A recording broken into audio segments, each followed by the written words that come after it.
pessoal do Facilitando a Medicina, tudo bom com vocês? Eu sou Cleverson Dovec e a gente vai para mais uma aula da histologia, o estudo dos tecidos. Essa que é a segunda parte referente ao tecido muscular esquelético estriado. Então, falando hoje a segunda parte, vamos focar principalmente na contração, como ela ocorre nesse tipo de músculo que é o estriado esquelético. No vídeo passado nós falamos basicamente da sua estrutura e hoje vamos falar da contração. Mas relembrando, esse músculo estriado esquelético, ele vai estar associado ao esqueleto, ao osso por meio de um tendão.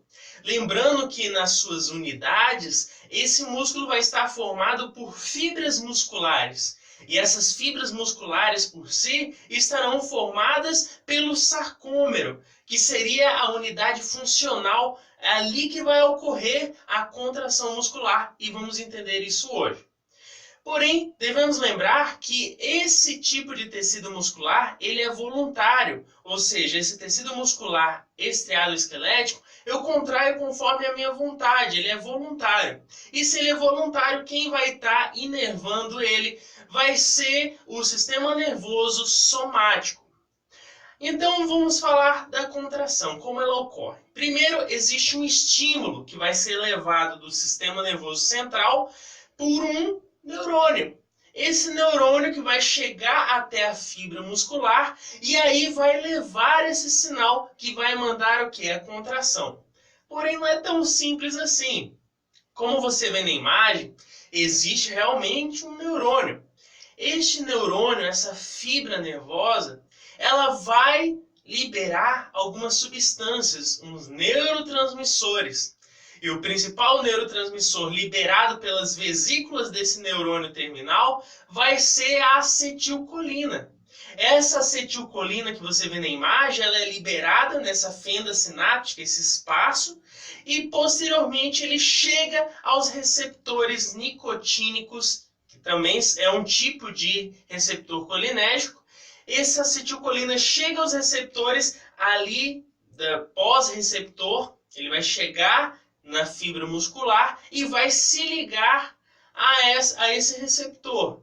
Então, resumo. O neurônio libera a acetilcolina. Essa acetilcolina sai por vesículas do neurônio terminal e vai para a fenda sináptica. Posteriormente, ele vai se ligar aos receptores colinérgicos, o nicotínico, e vai desencadear a abertura ou ativação dos canais de sódio nessa fibra muscular. Então, a acetilcolina que se ligou a esse receptor nicotínico vai ativar os canais de sódio. Ao ativar os canais de sódio, ocorre um influxo de sódio e assim leva ao desequilíbrio da membrana. Como assim? A despolarização. Então, após ligar a acetilcolina ao receptor, eu vou levar à despolarização da membrana dessa fibra muscular. Olha que interessante.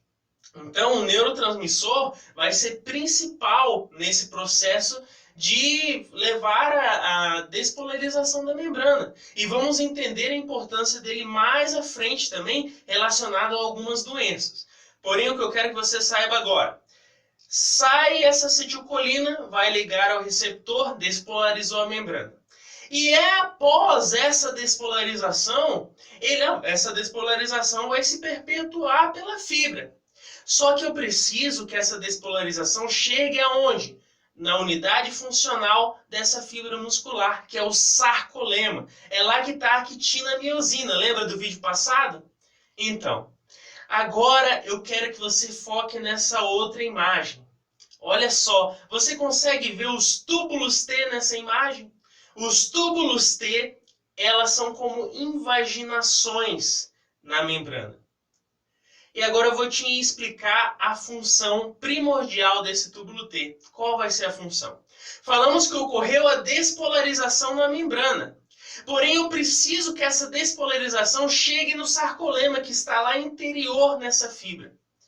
Então, esse túbulo T vai ser muito importante, porque ele vai trazer a despolarização que está na superfície, lá na membrana, para o interior da célula, dessa fibra muscular, levando essa despolarização para o sarcolema, como vemos aí. É uma invaginação esse túbulo T. E ele vai ter essa função primordial. Vai fazer o quê? Ingressar a despolarização. E ao chegar essa despolarização pelos túbulos T ali no sarcolema, nós vemos que existem cisternas nesse sarcolema. E essas cisternas nada mais são do que o retículo sarcoplasmático. E essa despolarização vai fazer que esse retículo sarcoplasmático libere um íon muito importante na contração muscular, que é o íon cálcio. Lembrando, não é o cálcio, é o íon cálcio. Eu libero esse íon cálcio. E qual a importância do íon cálcio? O íon cálcio é de fundamental importância porque ele se liga à troponina. E ao ligar a esse elemento presente, ele vai modificar a tropomiosina. Lembrando, para você entender melhor, a tropomiosina ela vai ser um elemento que vai estar impedindo que a actina se interactue com a miosina, ou seja, essa tropomiosina vai ser uma barreira que impede a contração muscular. Ou seja, eu tenho a actina aqui, a miosina aqui. E a tropomiosina vai estar entre eles impedindo o quê? Que eles se contraiam, se interactuam. Então, ao liberar esse cálcio do retículo sarcoplasmático após a despolarização, o que vai ocorrer? Esse cálcio é liberado, ele se liga à tropomiosina e vai fazer com que ela se modifique. Ao modificar essa tropomiosina, eu vou permitir agora que essa actina interactue ali com a miosina. Então eu facilito o que é a contração. Lembrando que essa miosina ela é fixa. Ela não vai se mover. Quem vai se mover é a actina. A actina que é móvel. Só que essa actina vai estar presa onde? Lá na linha Z. Lembrando que quando ocorre a contração, eu vou diminuir o sarcolema e vou diminuir as linhas Z. Claro, está ocorrendo a contração muscular.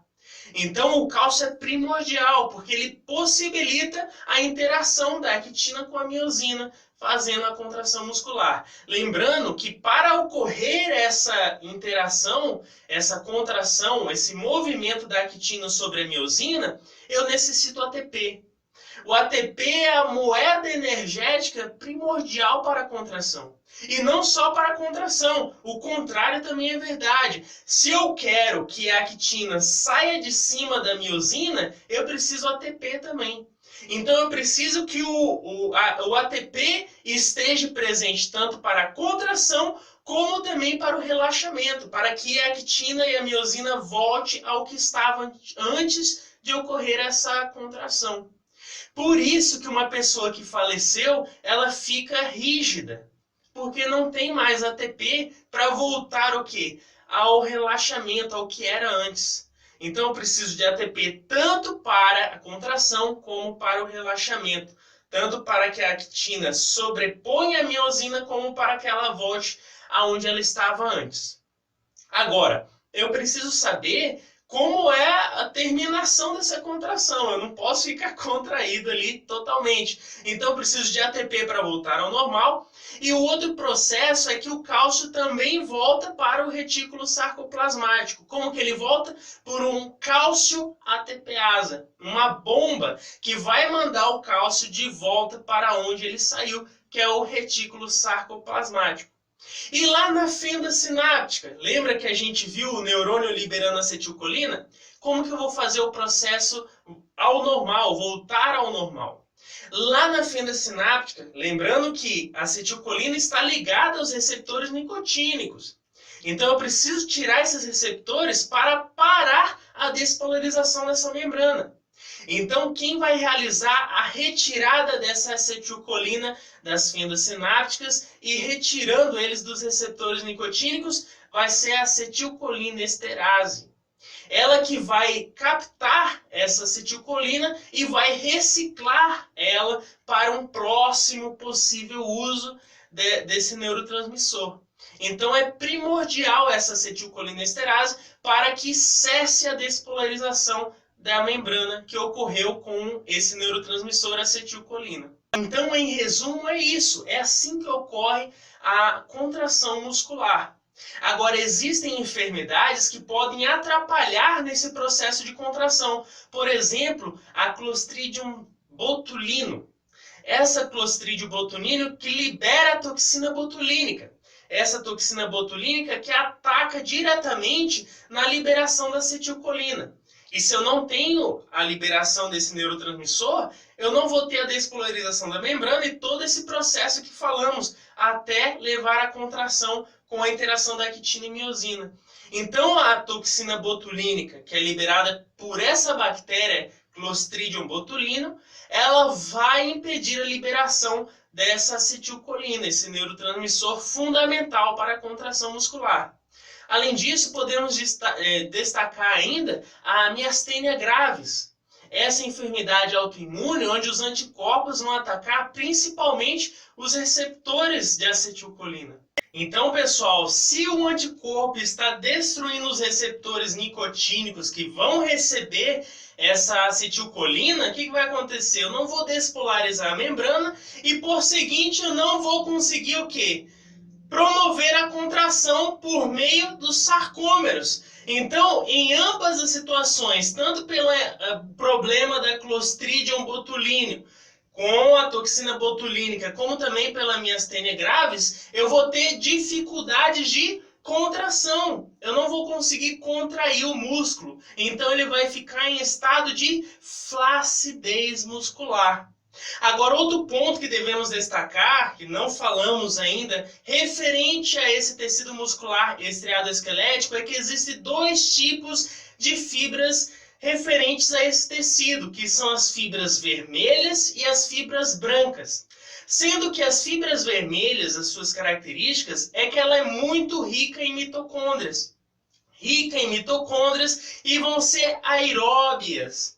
Além disso, elas vão apresentar muitas mioglobulinas e, além disso, ela vai ser aquela fibra que tem ação lenta e gradual. Ela é resistente a esforços a longo prazo. Por exemplo, um atleta que faz as maratonas, aquelas maratonas de muitos quilômetros, ele vai ser rico em fibras vermelhas. Já as fibras brancas, elas vão ser pobres em mitocôndrias, vão ser anaeróbicas e vão ser aquelas fibras de explosão. Vai ter reação rápida, porém de curto prazo. Essas fibras vão ser ricas em velocistas, aqueles caras que correm os 100 metros rasos, por exemplo. O Bolt, ele vai ser rico em fibras brancas, que é de explosão, ação rápida e de curta duração. Então é basicamente essa diferença entre a fibra vermelha e a fibra branca. Então, pessoal, com isso terminamos essa parte referente ao tecido muscular estriado esquelético e vamos continuar o nosso estudo com os outros tipos musculares. Se eu te ajudei de alguma forma, deixe seu joinha e se inscreve no canal. Valeu?